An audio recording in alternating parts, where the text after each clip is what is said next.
Isha also joins us from the national capital. Good morning to you as well, Isha.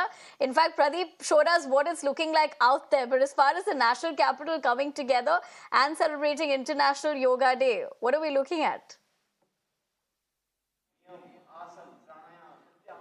Yes, good morning, Nivedana. In fact, currently I am at Delhi University where students and teachers have come out in large numbers to celebrate Yoga Day. In fact, requesting my camera person to pan around and show you here and to give a sense of a view, the visuals here at the moment. You can see that there is a yoga guru who's present here who's in charge, and yoga is being conducted right now as we speak as well.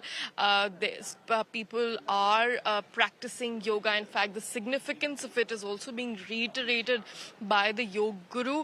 Also, BJP MP, the third time BJP MP from the national capital, Manoj Tiwari, has also arrived here, and he is also participating in this event. But Nivedana, what has also come to the fore is that Dharmendra Pradhan, the education minister, who was supposed to come here, has not arrived. He was the chief guest, but he's not arrived. And however, Manoj Tiwari has now been declared as the chief guest when he was welcomed. In fact, students, left-leaning students affiliated to the ISA, showed black flags in after they found out that Dharmendra Pradhan was all set to come, but he has not arrived at the moment. But you can see yoga is being conducted here. In fact, the importance of it was also reiterated by the yoga gurus here, and also the Vice Chancellor of Delhi University. He also reiterated how it's imperative to have to conduct yoga and to also be it for your own mental and physical well-being. He also spoke about how the Prime Minister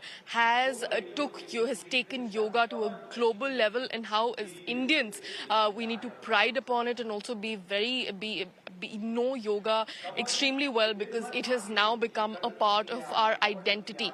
So we also see a dramatic morning the Delhi University has seen. It started with also protests across the campus. ISA students showed black flags, but at the moment you can see that students and teachers in Delhi University have come out in large numbers to practice yoga. Back to you.